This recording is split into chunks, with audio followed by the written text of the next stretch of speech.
time I was on stage, the guy that introduced me was a guy named J.T. Newton. I'm 47. I can close my eyes and remember the introduction like it was yesterday. It went like this. Ladies and gentlemen, this next young man coming to the stage is starting his comedy career tonight. Who knows? We may be witnessing the birth of a star.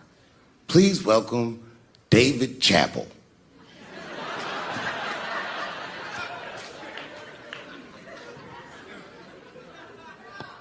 From the first time that I ever held a microphone, I was sure this was it. I knew I was home. I knew I had found my thing. And my God, man, I was a child. I got good. Matter of fact, I was good from the moment I started. And I'm not saying this to be a braggart. I'm telling you the truth. These old niggas was in awe of me. How was this little boy so poised? They used to say. I was. I mean, you know, I got better, but it started out good. About a year into it, when I was 15 years old, I had written a joke during the AIDS epidemic about having a Goodyear condom. Something, I don't even remember the joke. Something about an industrial strength condom by Goodyear. I just remember all the comedians really liked that joke. And there was an older comedian. And he came to me one night after the show, after he saw the joke, and he said, listen, I got an audition at another comedy club, and I was wondering, do you mind if I do that joke? I just want to borrow it. Now, I'm a kid. I don't know any better. I'm like, borrow it? Well, I guess, sure, if it'll help your career. I let him do the joke. And then weeks later, I was waiting to go on in a comedy club, and he went on before me, and he did the joke. And after the show, I pulled him aside, and I said, hey, man, I don't mind you borrowing my jokes, but you got to give them back. He said, oh, I forgot to ask you. He goes, let me buy that joke from you for $50. And I said, man, I'd do it, but I'm just starting out. I need all the material I can get. The idea being that the more material I can accumulate, the faster I'll be able to make money for my work. I said, I can't do it. I want my joke back. I'll never forget this. Remember, I was a 15-year-old child. This guy was a grown-ass man. He stood up over me so I could see how big he was. And he said to me, really? I can just take it. And he did. I got scared because I was a child. But I never forgot that. I never forgot that. I was 15 years old. I'm 47 now. I think about this guy all the time. When I look at my own kids and I see how young and innocent they are, I can't believe someone did that to me. And I don't think about it every day because that was the worst thing that happened to me. I think about it every day because that was the first time that someone ever did that to me.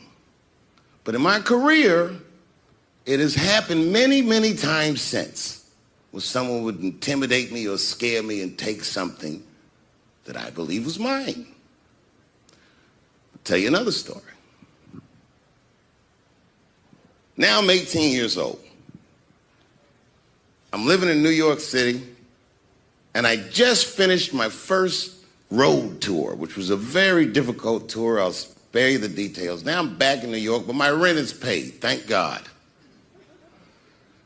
And I have $60 to my name, and a woman that I had met in Pittsburgh, a bad Dominican bitch,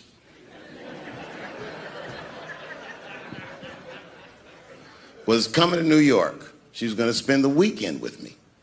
I couldn't wait for her to get there. She was coming that evening. Remember, I only had $60 for a whole weekend to entertain a bad bitch. Now I'm walking through Greenwich Village, and I see something I've never seen before. 3-card Monte. You know what that is? Yeah, the guy had the whole thing. The table was set up, and he had the 3 cards, and the crowd was hooting and hollering, and he was like, find the red card, and people were playing. Sometimes they win, sometimes they lose, but it was really exciting, and I'm standing there watching it, and I noticed while I'm watching them play this game that the red card, the one you're trying to find, had just a little bend on the corner. And I'm watching and I'm like, yo, this guy doesn't seem to know that red card is bent. I'm gonna beat this motherfucker. And I walked up to the table and I said, let me play a hand. And I put my last $60 on that table and he starts to shuffle and find the red card. And I kept watching that bent card go around the table, make sure I kept my eyes on that bent card. And when he stopped shuffling and he said, find the red card, I pointed to it with confidence. Here it is right here. And he flipped it over and it was black. And he took my money. I couldn't fucking believe that. How did this nigga do that? Was that magic or sorcery? I was confused. So you know what I did? I sat there and I watched him for a real long time play the game. And I realized that all those people who was doing all that hooting and hollering and betting, my God, they were his friends. They were in on the whole thing. I felt so wronged. I felt so stupid. And then the next sucker came up to the table and was about to put his money down. And I said, fuck that, man. Don't put your money there. All these niggas is in on it. It's a trick. And when I said that, the guy that was dealing, and this motherfucker was huge, snatched me up by my collar. Feel how strong he was when he grabbed me. I was a skinny little guy. And he was gonna maul me. And the only reason he didn't, I'm sure, is because he saw the fear in my face. And that fear, he looked at me. I saw his eyes go from hard to soft. He softened. Then he looked at me like the way a father would look at a child. And he said to me, young man, don't ever come between a man and his meal. I never forgot that either. Most niggas would have to run the streets for years to learn a lesson that profound. It took me 2 seconds. Never get between somebody and their paper. Taking a man's livelihood away from him is akin to killing him. Do you know why Prince, the famous rock star that was a friend of mine, do you know why he called himself the artist when he came back? He calls himself the artist because that's what they call us in our contracts. Oh, these contracts are crazy. You should hear the terminology they say in these contracts. To use your name and likeness in perpetuity throughout the universe. Who the fuck could possibly know what that means? Nobody does. It's so complicated, in fact, that when you're a kid like me, you have to hire somebody to tell you what that means. And you sit down at a table and you do the contract game. And that's how I got with Comedy Central. I signed the contract. But I signed the contract the way that a 28-year-old expectant father that was broke signs a contract. I was desperate. I needed a way out. And it wasn't good money and it wasn't good circumstances. But what else am I going to do, I said. And all these white people sitting at that table told me, trust us, Dave, it's a good contract. And I looked around the table and they all seemed to agree it was a good contract. But what if it was like that game of 3-card Monte? What if they were all friends and I didn't know it? And the bag of money was Iceberg's money in the first place. What was I talking about? What was I trying to tell you? Last week, 2 weeks ago, whenever it was, I call Lauren Michaels and I tell him, okay, I'll do it. I'll do Saturday Night Live on election night. And the day I made that phone call, the day I committed to it, it gets announced that Netflix is streaming Chappelle's show. Not just Netflix, HBO Max is streaming it too.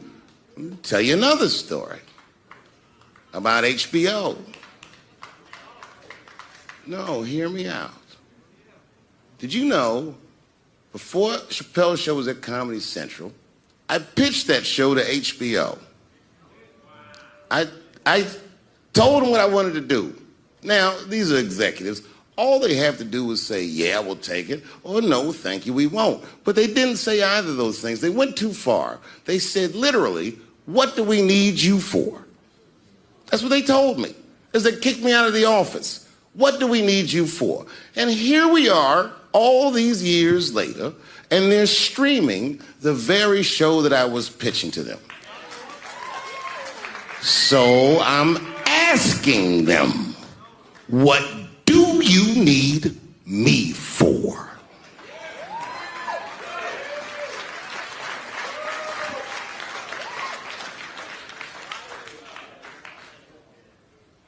People think I made a lot of money for Chappelle's show.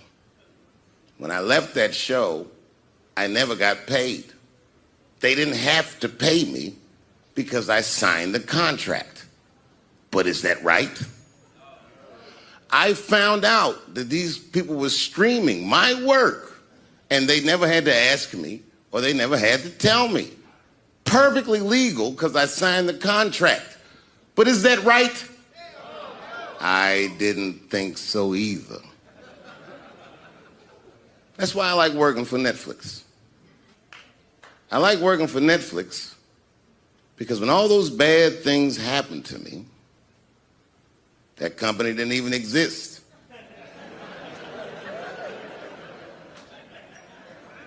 And when I found out they were streaming Chappelle's show, I was furious. How could they not know? So you know what I did? I called them and I told them that this makes me feel bad. And do you want to know what they did? They agreed that they would take it off their platform just so I could feel better. That's why I fuck with Netflix. Because they paid me my money, they do what they say they're gonna do, and they went above and beyond what you could expect from a businessman. They did something just because they thought that I might think that they were wrong. And I do. I think if you are fucking streaming that show, you're fencing stolen goods. They stole that from me. They just took it. And I'm not up here trying to tell you guys that I believe that Comedy Central gave me a raw deal just because I'm black. I believe that they gave me a raw deal because this fucking industry is a monster. It's the same monster that these Me Too bitches was trying to tell you about. But they hate the monster for how it fucks. And I hate that monster for how it eats. But my God, man, it's the same monster. When I quit the show, all my friends would say, well, fuck them, Dave. Why don't you just do Chappelle's show at another network? Yeah. And why doesn't a slave run from one plantation to another plantation because the master over there might be nicer? My God, man, I was trapped. You know what? Tell you the truth. I've even thought about coming back and doing another Chappelle show. Well, but if I do, I can't call it Chappelle's show because my name and likeness is being used by them in perpetuity throughout the universe. It's in the contract.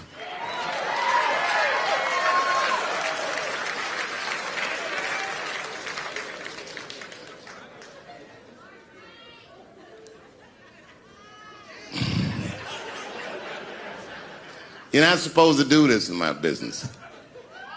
I'm up here doing something that nobody else in this business has the balls to do. I'm telling you something that you need to know. I'm trying to explain to you what you're seeing. You don't understand what you're seeing.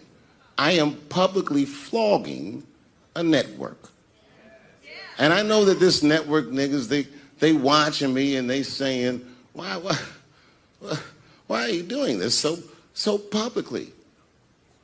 Doesn't feel good to be flogged publicly. Oh, believe me, I know. I know exactly how that feels. When I quit my show, they said I was crazy. What was crazy about it? I just didn't want to do it anymore. They said I smoked crack. That's impossible. I was a devout Muslim. I didn't smoke or drink. But I do now, bitch, because you ruined my fucking life. Now it's their turn. This is their first nigga lesson, and I'm honored to give it to them. They're gonna pay me for this show. I called my agent. I said, is there anything I can do about this show? And he said, no. Well, fuck you too then. If you want something done right, I guess you got to do it yourself. So I'm not going to the agents.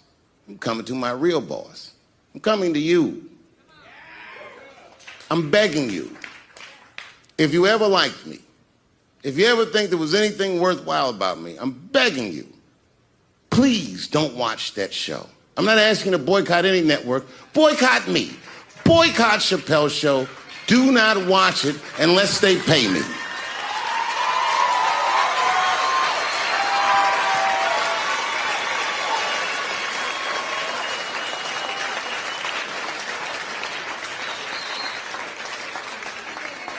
If you're a shareholder at Viacom, then I'm talking to you. Because all that shit that they do to us, well, they do everything for their shareholders. That's what they told me. So if you're a shareholder in that company, tell them it's wrong. And if you don't believe that it's wrong, then fuck you too. You should know what's in the hot dogs you eat. Now, there's probably a bunch of people at Comedy Central and Viacom and all these places that have no idea what I'm talking about. They've all either quit or been fired or got Me Too'd or something. Them niggas is gone. And there's a whole bunch of new young people there, and they're probably looking like, what is he talking about? They may not actually know what the fuck happened to me. So I'll tell you what I'm talking about. Go downstairs to your accounting department, open the books, see what that show made, and look at what you paid me. That's exactly what I'm talking about. You're going to pay me. I am inviting you to come with me and work with me. And let's fight against that terrible, terrible feeling that you made me feel together. We can fight together and work this thing with Chappelle's show out. Or I can just take it. Thank you. And now we get to the core of the crisis. What is a woman? What is that in this day and time? Is there even such thing as a woman or a man or anything? Seems to be a question nowadays. Now listen, women get mad at me, gay people get mad at me, lesbians get mad at me, but I'm gonna tell you right now, and this is true, these transgenders, these niggas want me dead. I've gone too far, I've said too much. And I gotta tell you, I'm very worried about it. I'm not even joking. Every time I come out on stage, I be scared. I be looking around the crowd, searching for knuckles and Adam's apples to see where the threats might be coming from. A nigga came up to me on the street the other day. He said, "Careful, Dave, they after you." I said, "What? One they or many theys?" How old is 15 really? Oh, that's a good question. That's a good question. I'm not saying that a person is as smart as they're going to be at 15. That's not what I'm saying, man. But I am saying 15 to me is old enough to decide whether or not you want to be pissed on. I mean, that's me. If you can't make a decision like that by the time you're 15, then just give up, motherfucker, because life is way harder than that. I make tougher decisions all the time. If you don't want to get pissed on, just get the fuck out of the way. It's not even a decision.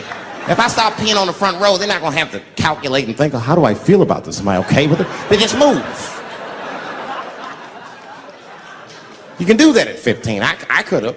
I've been 15. When I was 15, I was doing stand-up in nightclubs. I smoked reefer from time to time. Friends were selling crack. I was trying to finger fuck people. I knew what was happening around me to some degree.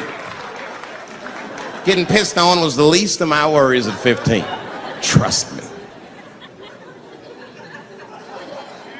But it keeps coming up. There's a lot of confusion around that age. Anytime 15 comes up, people freak out. Like when that girl, Elizabeth Smart, got kidnapped. Right? Remember in Utah last year, 15-year-old girl Elizabeth Smart was kidnapped, and then they finally found her, and the whole country was relieved. And I was the only one saying, damn, she wasn't that smart after all. Not because she got kidnapped. That could happen to anybody. I'm not knocking her for that. I'm just saying, if you kidnapped me when I was 15, you gotta take me further than 8 miles away from my house, man. God damn. You can't hold me prisoner around shit I recognize. I'll break away. I'll break away. Fuck off me, nigga. That's my bus stop. I know where I'm at. I'm going home.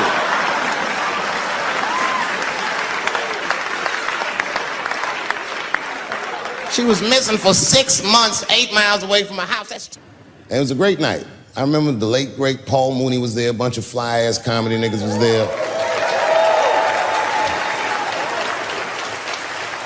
And we all went backstage and was just drinking and talking shit and laughing, and Daphne stole the room. She had everyone cracking up, spinning the yarn, telling us all these crazy stories about shit she be into. We all laughing real hard, and then she's telling us, and everyone's laughing. I'm looking around, I'm like, oh my God, she is funny. I pulled her aside and I said, you're hilarious. I didn't know that when you were on stage. I said, you're doing some things wrong, but I can help you. I said, anytime I'm in San Francisco, why don't you open the show for me, and I'll just try to give you some pointers, see if you can't work this thing out. And she said, are you serious? I was like, yeah. And she grabbed me real tight, hugged me, squeezed me, and I pushed her all violently because I'm transphobic. I said, boundaries, bitch.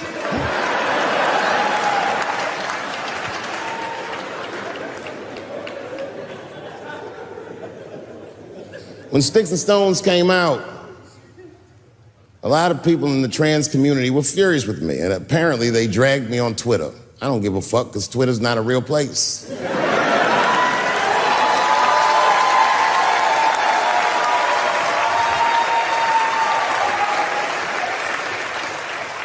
And the hardest thing for a person to do is go against their tribe if they disagree with their tribe. But Daphne did that for me. She wrote a tweet that was very beautiful, and what she said was, it was almost exactly what she said. She said, punching down on someone requires you to think less of them. And I know him, and he doesn't. He doesn't punch up, he doesn't punch down, he punches lines, and he's a master at his craft. That's what she said.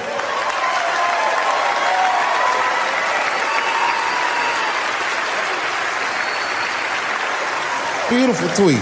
Beautiful friend. It took a lot of heart to defend me like that.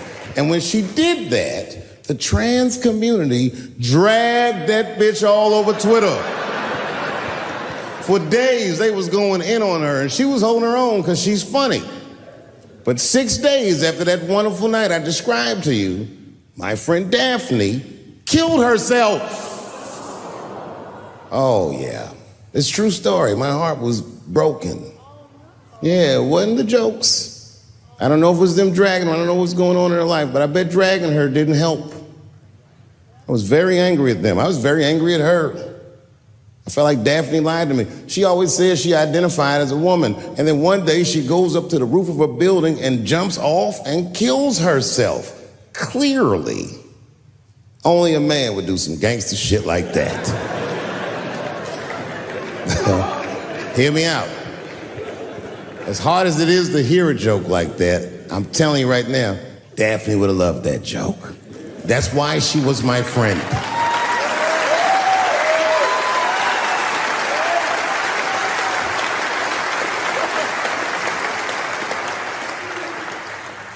I was reading her obituary, and I found out she was survived by a daughter. And the moment I found that out, and this is true, Anderson Cooper from CNN texted me. And all he said was very nice. He said, I'm sorry to hear about your friend. And I texted him right back, new phone, who this? He said, it's Anderson Cooper. I said, oh. I said, Anderson. I go, look, I need to find her family. And he texted me right back with all the phone numbers and all this information. I say this to say, if you ever want to know about anything gay, call Anderson Cooper from CNN. This nigga is faster than Google.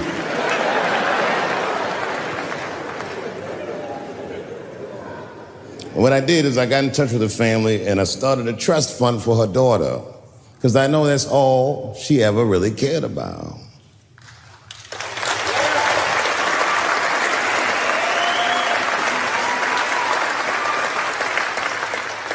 And I don't know what the trans community did for her, but I don't care, because I feel like she wasn't their tribe, she was mine. She was a comedian in her soul.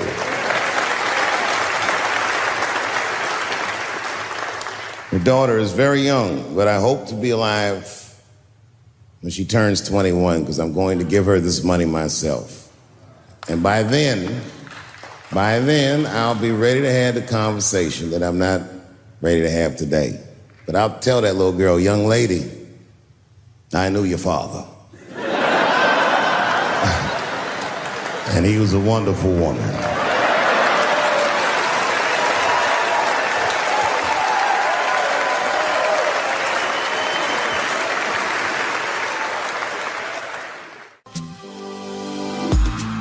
Life can get tough, chills in my bones, working too much, weight on my soul, closing my eyes, let it all go, the least I can try.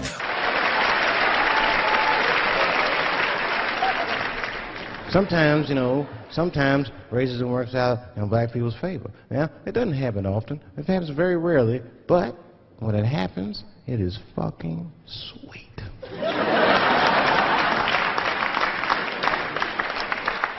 I'm serious. This one time racism saved my life, man. I was on a plane. I was coming from overseas, and I don't know how this guy got a machine gun on the plane, but he stood up, man. He said, "Everybody, get on the fucking ground! Nobody look at my face!" I started freaking out. Because he was Chinese, I was like, why is he talking like that? He was screaming and crying. I was the only brother on the plane. Well, I thought I was the only brother. I looked over, there was one other black dude. He was from Nigeria. I looked over at him, he was looking right in my face, man. He didn't say two words to me, he just looked at me, he was like...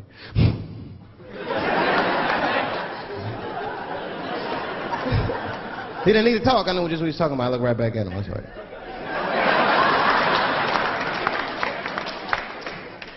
Some white dudes on the front of the plane seen us, they were like, oh my God. I think those black guys are gonna try to save us.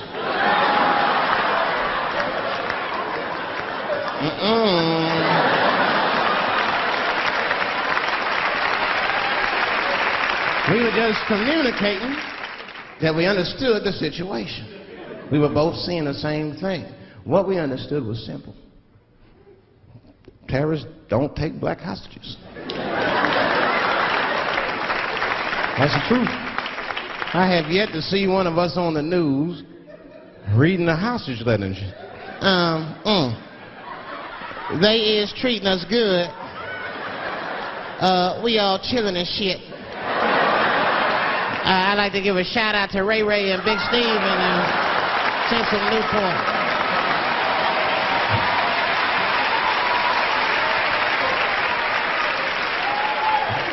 You're not going to see it. Terrorists are smart. They know what they're doing there, They terrorists. They know that black people is bad bargaining chips.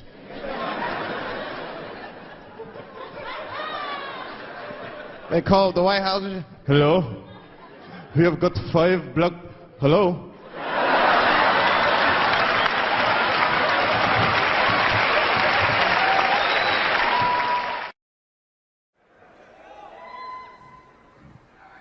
It's been said in the press that I was invited to speak to the transgender employees at Netflix, and I refuse.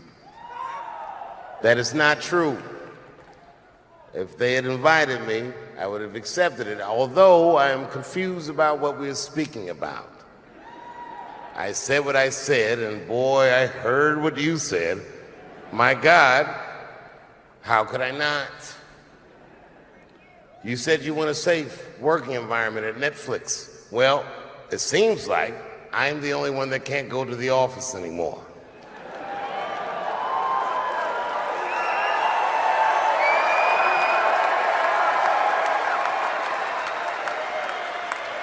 I want everyone in this audience to know that even though the media frames this, that it's me versus that community, that is not what it is.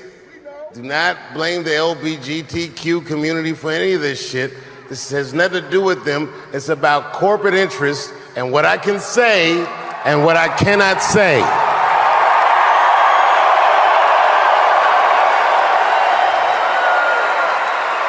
For the record, and I need you to know this, everyone I know from that community has been nothing but loving and supporting.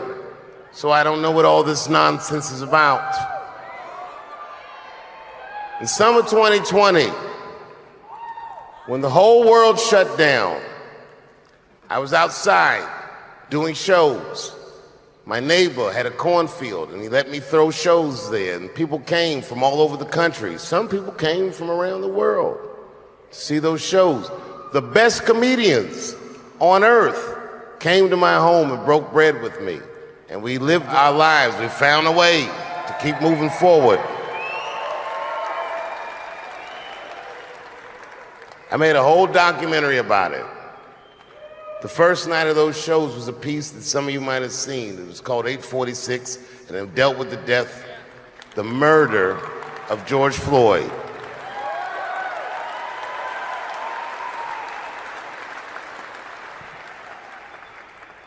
This film that I made was invited to every film festival in the United States, and some of those invitations I accepted. And when this controversy came out about the closer, they began disinviting me from these film festivals. And now, today, not a film company, not a movie studio, not a film festival, nobody will touch this film. Thank God for Ted Sarandos at Netflix. He's the only one that didn't cancel me yet.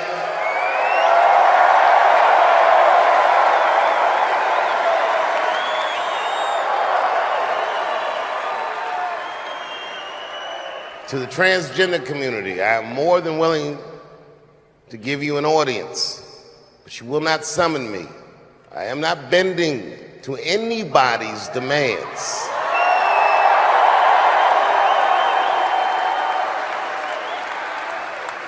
And if you want to meet with me, I'd be more than willing to, but I have some conditions.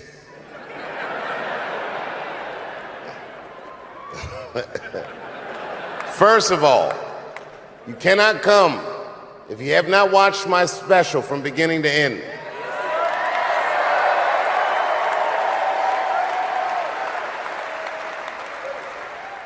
You must come to a place of my choosing and a time of my choosing. And thirdly, you must admit that Hannah Gadsby is not funny.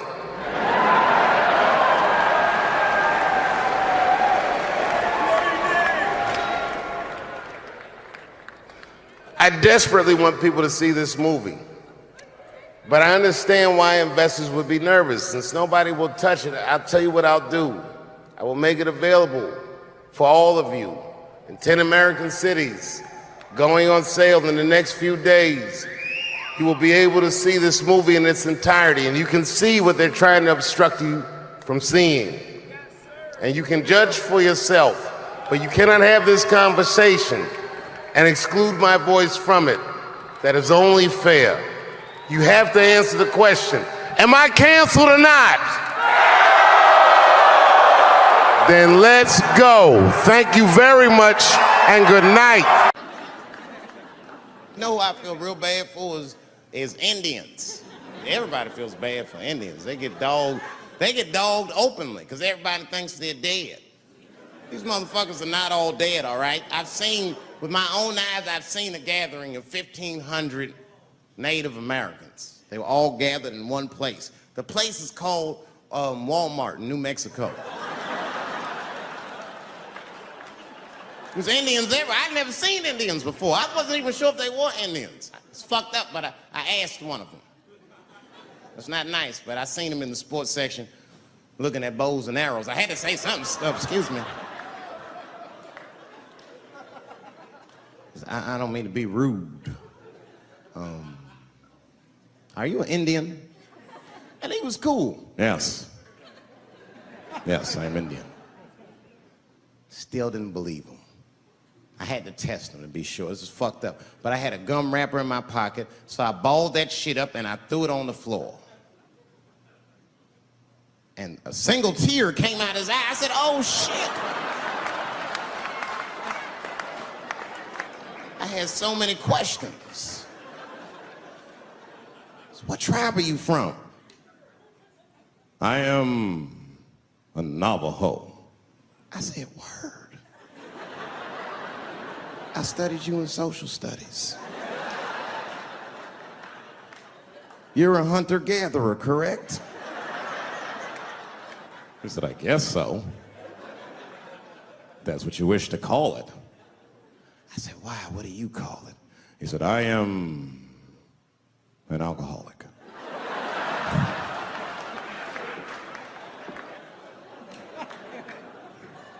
I said, well, what's your name, dog? He said, please. Dog is my cousin. That was a good guess. My name is Running Coyote. What is your name, friend? And that shit caught me off guard. I mean, I didn't want to say my name was Dave to a motherfucker named Running Coyote. This don't feel good enough. He just put me on the spot. I said, huh? My name, what? Oh, my name's Blackfeet. Then I changed the subject. Forget about me. What's going on with you? I want to meet your chief. Why don't me, you, and your chief and your friends get together tonight? We could have a real live peace pipe smoking ritual. We need to celebrate, nigga. I thought you were dead. And he set it up. It was beautiful. It was just like I dreamed. We was all sitting around. Them Indians was beating the drum. Some other Indians came out the back with a long blanket that was folded in half and put in front of us. Open that shit up, and on the blanket was a long wooden pipe with feathers. And bags of weed were all over the blanket. And Chief walked over.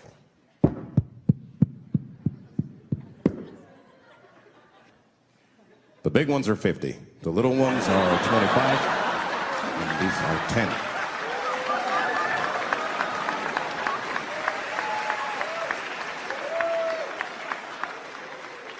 Me and those Indians got high as shit.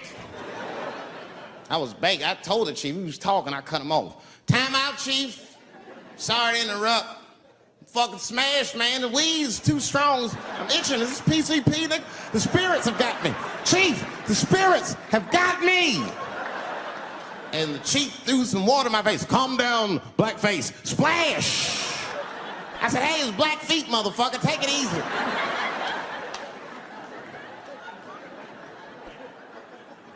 Blackfeet, you're welcome to stay amongst me and my tribe for the night until the spirits leave you. And they gave me my own teepee to sleep in, which sounds nice. I personally felt like it was a little fucked up, you know, because they all had houses, man. It's like, why can't I sleep with y'all in the house and watch TV? Like, I can't be on this grass all night.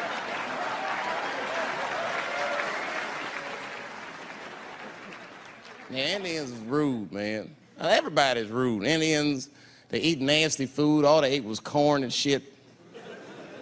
Doritos, I think they call it. That's right. People only see the surface. They see the division in our foods. Just because I eat chicken and watermelon. They think that that's something wrong with me. Let me tell you something. If you don't like chicken or watermelon, something's wrong with you, motherfucker. There's something wrong with you. Where are all these people that don't like chicken and watermelon? I'm sick of hearing about how bad it is. It's great. I'm waiting for Chicken to approach me to do a commercial, nigga. I'll do it for free, Chicken. It's the least I can do. They make fun of Latin people for eating, what y'all eat? Beans, rice, corn. Listen, that's not a reason to hate a motherfucker, all right? It's funny, but it's not a reason to hate. The only reason these things are even an issue is because nobody knows what white people eat. You've been very good at keeping that shit a secret amongst yourselves. I study white people. You don't know that. I'm writing a paper on you. Not even for school, nigga, just to do it, just to get, I'm just doing this independent research. I'm spending my money, that's why I'm working so hard. I follow you around grocery stores. They freak out. I just try to peek in the cart. They always say, get away from my cart, nigga. What are you looking at? Chicken and giblets are over there. You must be lost. These are vegetables.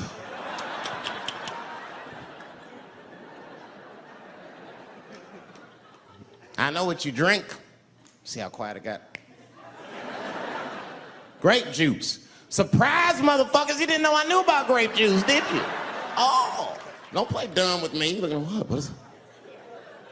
A lot of black people don't have the privilege of knowing about grape juice because they have grape drink. It's not the same formula that you get.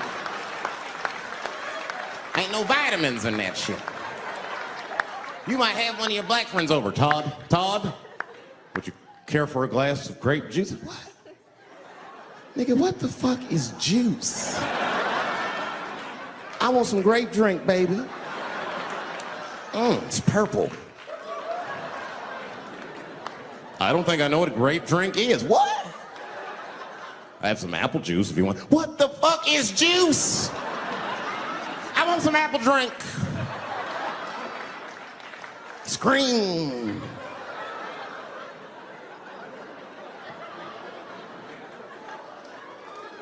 Remember that commercial for Sunny Delight when all the kids run in from outside playing and they all run to the fridge?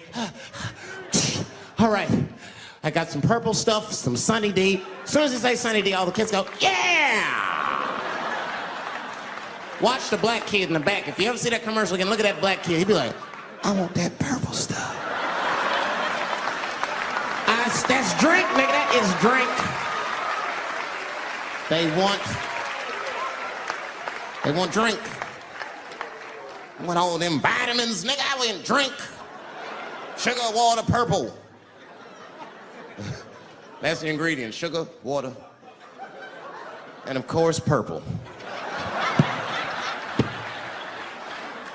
It's too fucking much. I got a lot of things to talk about tonight. First of all, I've stopped smoking weed. With black people, you didn't let me finish, motherfuckers. God damn. I'm sorry, black people, to break the news so publicly, but I can't smoke with you anymore. Every time I smoke weed with my black friends, all you talk about is your trials and tribulations. I'm sick of that shit. I got my own problems. Nigga, that's a waste of weed. I'm smoking weed to run away from my problems, not take on yours. From now on, I smoke weed exclusively with white people. Calm down, motherfuckers. You win by default. You got good weed conversation. All white people talk about when they get high is other times that they got high. I can listen to that shit all night. Dude, remember at Frank's last week? It's fucking smashed, man. And catalogs everything they drink. 2 shots of Jaeger, tequila, 4 bong hits, man, beer, cheeseburger. That shit is great. Only bad part is you cannot pass out around white people. Every time white dudes pass out around each other, they always do some borderline gay shit when the guy's asleep. Frank fell asleep, so he like stuck a carrot in his ass and put shaving cream on his balls. Like, why, motherfucker? Why would you do that to a friend of yours? He trusted you enough to sleep around you. You gonna put a carrot in his ass? Is that nice? I tell you right now, if I put a carrot in a black dude's ass, a nigga will kill you when he wakes up for some shit like that. That is an automatic death sentence on the street. It's a rap for you. I'm gonna kill that motherfucker. I thought y'all was friends, baby. What happened? I fell asleep at his house, right? We was drinking, and I fell asleep at his house, and while I was sleeping, right? I'm just gonna kill that motherfucker, all right? That's all you need to know. And fuck carrots.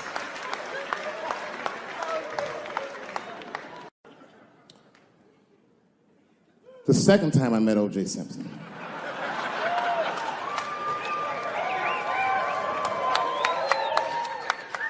was right after the trial of the century.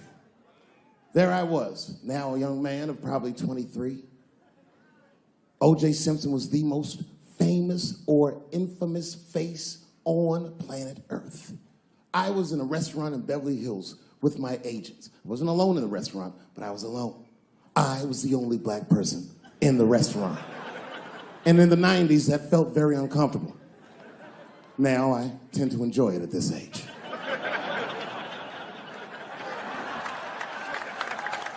I was having dinner with my agents, celebrating a deal that they told me was lucrative, but I later learned fucking sucked. And suddenly, a group of women walked by. Every race was in that group. Black, white, Asian, Latina, white, and white again. They were all gorgeous. I watched them walk by. Then, I saw a familiar face. Al Collins, the man from the infamous Bronco check, towards the door. Couldn't believe what I saw. And then, close behind him, was O.J. Simpson, newly released from jail. The restaurant fell still. I was shocked. I didn't mean to say it out loud, but it just came out. O.J. He stopped, turned around to see who said it, saw my black face, and correctly assumed it was me.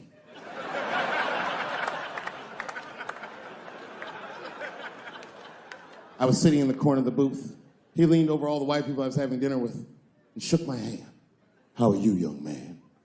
He looked in my eyes, and I could see in his eyes that he didn't remember meeting me the first time. And then he walked away. And I looked back at my agents, and all of them had nothing short of disgust on their faces. And the only one with the courage to voice their disgust was a woman named Sharon, who used to represent me. How could you, she said. How could you shake hands with that murderer? I said, Sharon, with all due respect, that murderer ran for over 11,000 yards.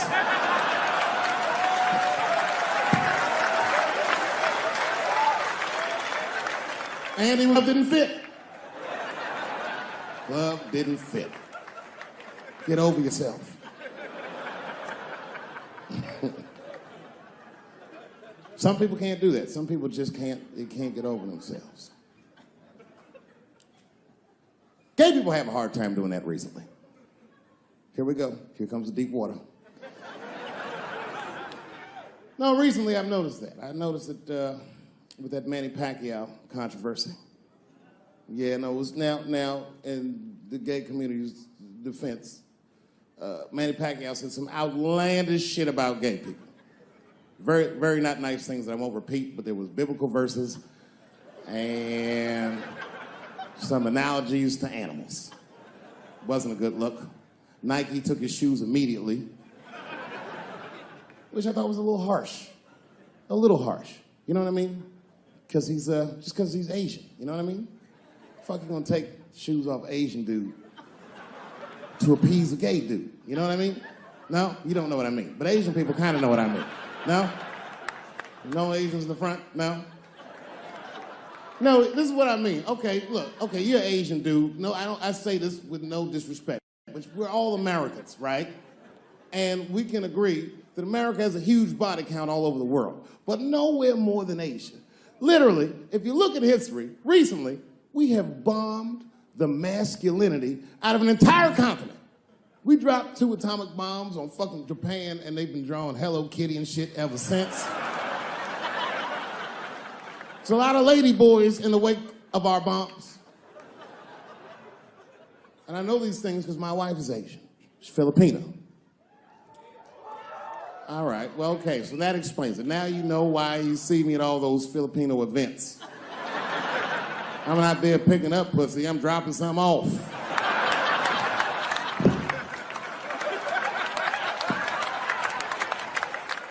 I take my wife to all that shit. I took my wife to see Pacquiao fight Mayweather. We sat ringside, okay?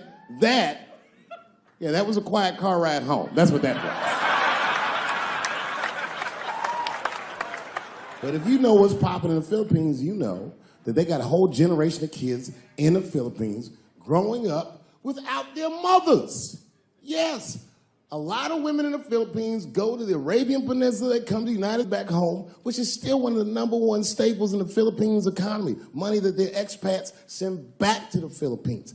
The men, on the other hand, are left rearing children, twiddling their thumbs, waiting on their wives' checks. These men have been fucking emasculated. And then suddenly, a boxer rises from amongst them and reinstates their manhood with his motherfucking fist. This is not the guy you're supposed to ask, what do you think of homosexuals? He's not your champ. Shit. That's why I don't have a sneaker deal, because if you say something that people don't like, they'll take your fucking shoes off. Throw the hat. They've got the longest mental gap to bridge. That's all I'm saying. Because, you know, whenever I see one of them T's on the street, I don't mind them, but I'll be like, man, I miss Bruce. I'm sorry, guys. I'm 42. I remember Bruce Jenner. Before the Kardashians, before all that, this motherfucker was a white American superhero. It was amazing. He was beating Africans at track and field. You know, I'm gonna give you a history lesson, because I'm sure this wasn't on your entry exam. But every naturalized American has heard something about what I'm about to tell you. Picture it's the early 50s in the United States. This 14-year-old boy goes down from Chicago to Mississippi to meet his extended family for the first time. He'd never been to Mississippi. And before he went, his mother said to him, very pointedly, she said, if a white man looks you in your eyes in Mississippi, look away. And I don't know what you know about black people from Chicago, but they're not a scared people. Legend has it, he was in front of a convenience store, hanging out with his cousins, having a good time, and a white woman walked out of the store, and he thought she was pretty, and he said, bye, baby. Not realizing that he had just made a fatal mistake.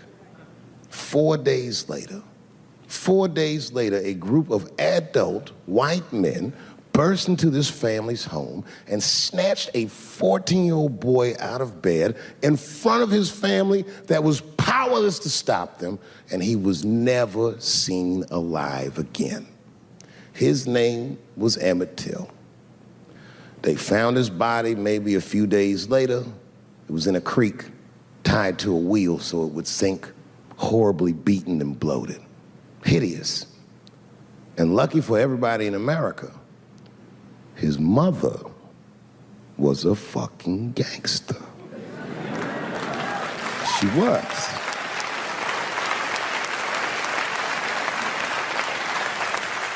If you can imagine, in the very midst of a mother's worst nightmare, this woman had the foresight to think about everybody. She said, leave my son's casket open. She said, the world needs to see what they did to my baby. And every publication here in the United States, from Jet Magazine all the way to the New York Times, had this boy's horribly bloated body on its cover. And if our civil rights movement was a car, this boy's dead body was premium gas. This was a very definitive moment in American history where every thinking and feeling person was like, ugh, we gotta do better than this. And they fought beautifully, and here we all are.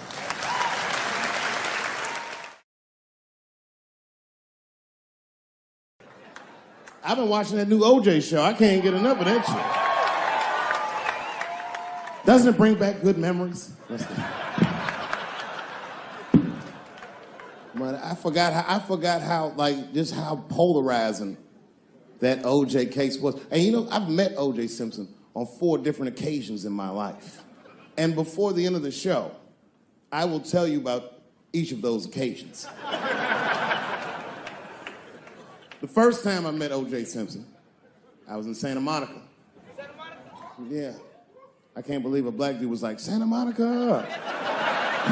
He was the last niggas I was expecting to say that. Let's see your shoes. You got some Vans on, nigga? What you got? Santa Monica! Mm-hmm. At the time, I was 18. I had done a show, and then a guy from the club came up and was like, hey, O.J. Simpson's here, and he said he wants to meet you. I said, what? Fuck yeah. I ran down the steps, and O.J. was down there. He was like, hey, yo, man, how are you? It's very good to meet you. And you're doing really good work, and I hope good things happen for you in your life. Standing beside him, well, I don't know the nice way to say this, his soon-to-be slain wife. Ladies and gentlemen, man the fuck up or you're not gonna make it through the end of this show.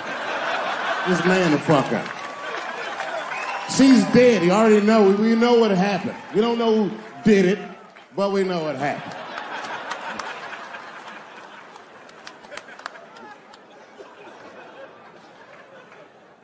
I should tell you that woman was very nice to me.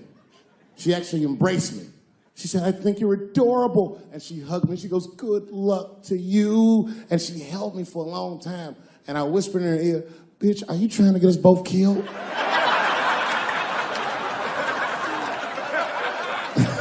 I'm just kidding, I didn't say that. But that was the first time in a nutshell.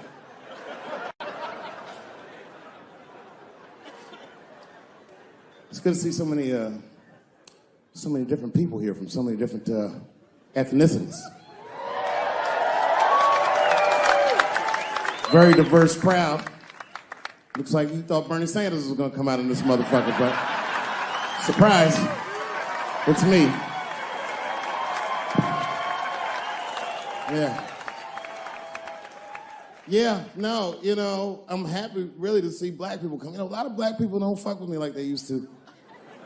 But there's a lot of reasons, a few reasons you don't see black people at my shows. One is because obviously black people have slower internet connections. I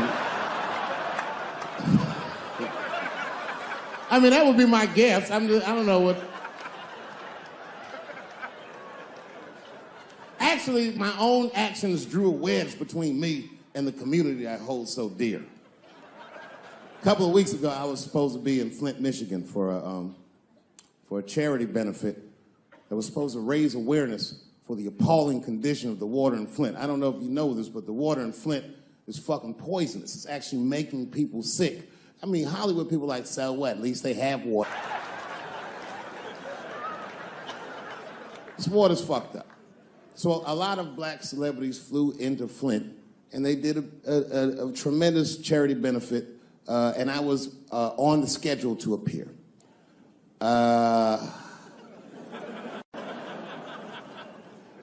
So the reason a lot of people haven't heard about this benefit, it was the same day as the Oscars.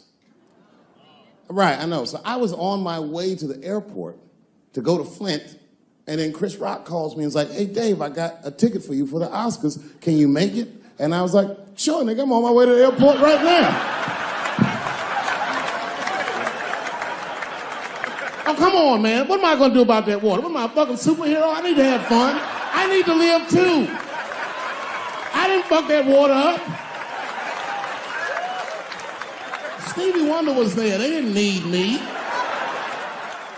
I'm sorry, everybody. I've never been to the Oscars. You've seen the movies I make.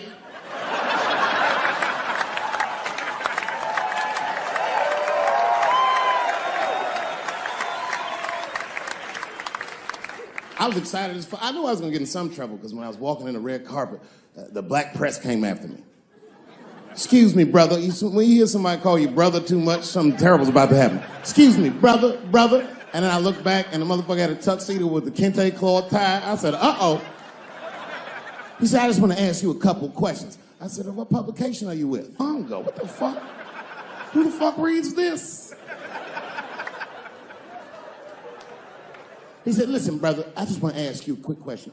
You understand that this year, this is a boycott for the Oscars, so I'm just wondering what made you, of all people, cross the motherfucking picket line and be here tonight.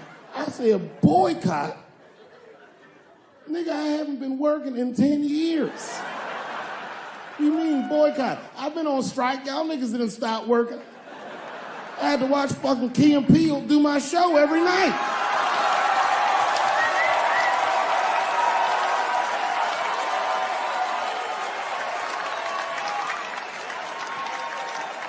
Fuck the Daily Bongo is what I said. I went to Oscars and had a wonderful time. I went in that fucking green room. It was filled with so many stars, I couldn't even believe what I was seeing. Hollywood was seducing me all over again.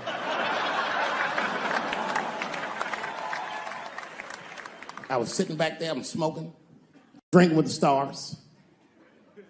And then 2 Hollywood movie producers came over right to me. Oh my God, Dave Chappelle, said the leader one.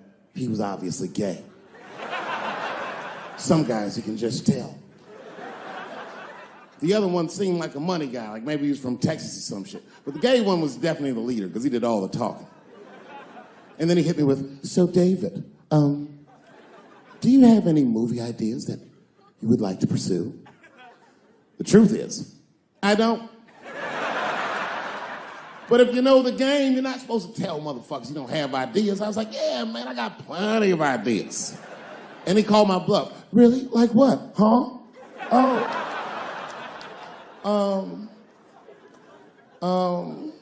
And then I just started making up shit that I thought maybe he'd like to see.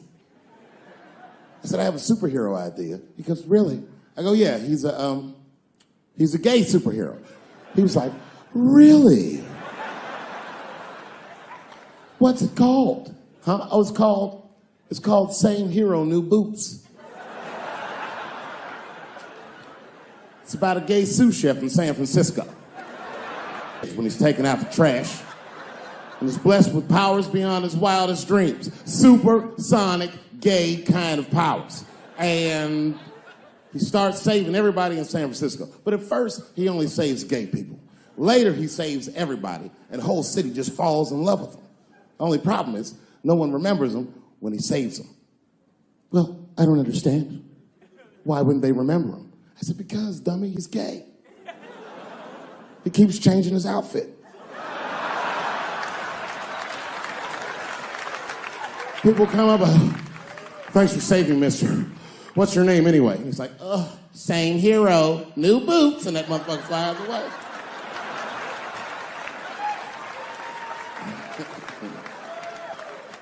He's like, I like it a lot. The Texan didn't like that shit at all. He was upset. That's impossible, gay superhero. I said, what? Well, I have others. I have a superhero you love because he's stronger than Superman and he fights for truth, justice, and the American way like Superman, but more than Superman. He beats up Mexicans for no reason.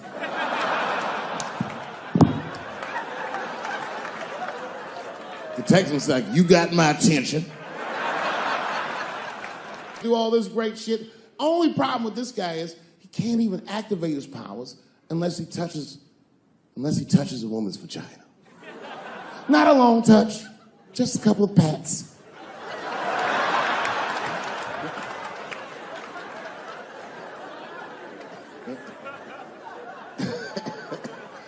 He said, well, what's the problem with that? I said, well, the problem, sir, is that our hero is not, he's not a handsome man. And he's often short on cash. So whenever trouble breaks out, he has to run around the city and convince women to let him pat their vaginas. Please, miss, that building's on fire. Can I pat your vagina quickly? People are dying, but he can't tell them exactly why. Ugh, get away, you're gross. Please, miss, people are dying. Just a couple of pats. Ugh, gross, get away.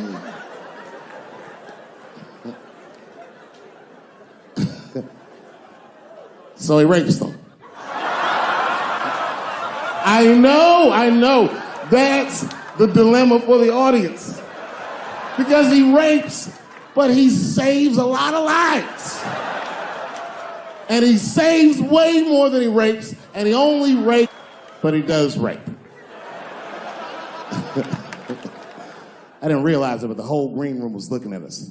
All the celebrities were disgusted. That guy from Texas was like, here's my card, call me on Monday. That worked out. I tell you, when I was sitting here watching what all the other honorees have done with their lives, I started feeling like shit, like this is terrible.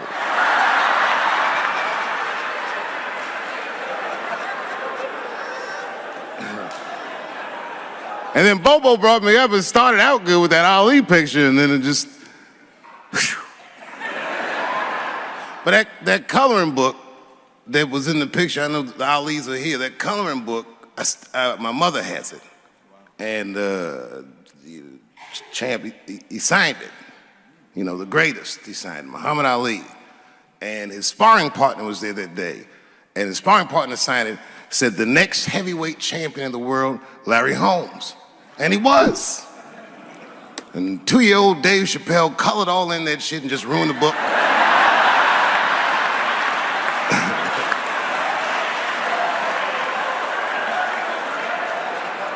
But I remember part of the book that I remember real vividly, because I asked my mother about it when I was a kid. There's a part where there's a picture of Ali throwing his Olympic gold medal into the Ohio River.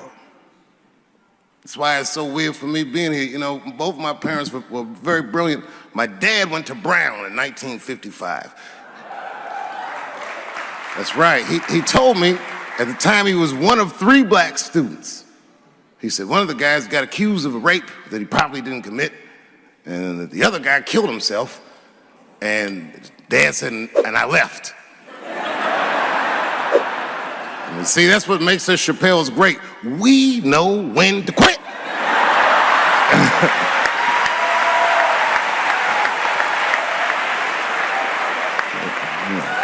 We all just live to fight another day.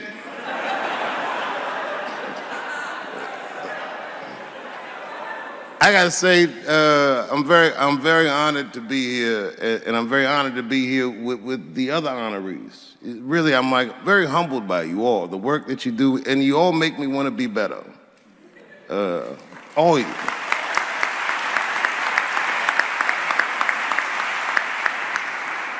And you know, I was gonna stop doing stand-up for a while because 4 comedy specials in a year is like, that's a lot, you know. But you know, shout out to my colleagues in comedy. I just want to say that in a way, this for me belongs to my mother primarily, who was an African American studies professor, and a lot of the content that I say, she raised me well. I'm not an uninformed person. But also, you know, my colleagues in comedy, like comedians have been getting beat up pretty bad recently, and we're somehow nowadays expected to speak with the precision of attorneys or politicians. We are not. I always think of James Baldwin. You know, James Baldwin was one of my favorite writers because he managed to tell white people what they feel like to be around.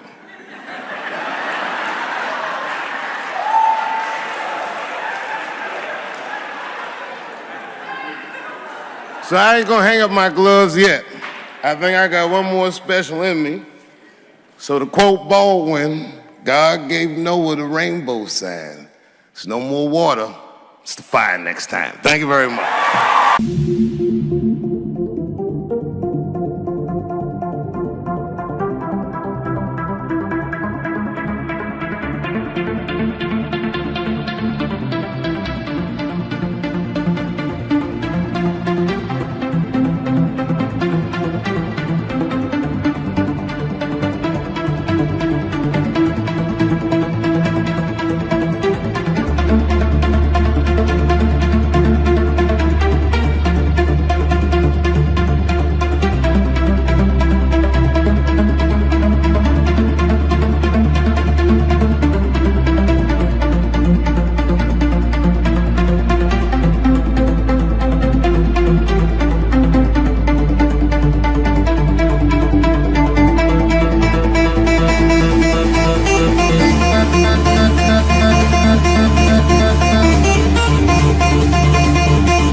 Thank you.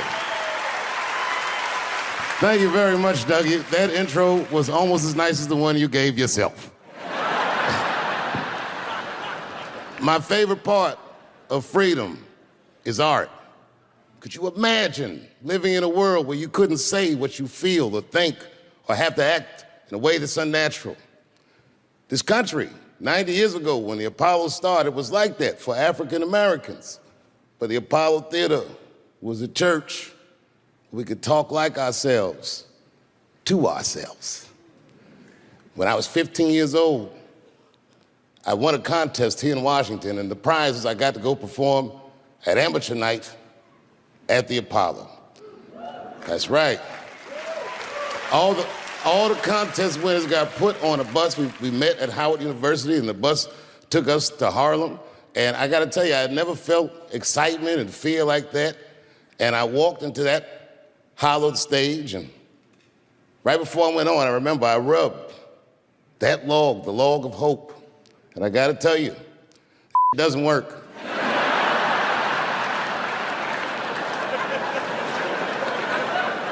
Man, it went so bad. I was doing good for a minute. I don't even remember what I was talking about, but this one guy in the front decided he didn't have time for it. Boo, he says, oh no, here it comes. And then everyone just started booing, and it was like I was outside of my body watching it happen. I couldn't believe what I was seeing. The black community agreeing on something.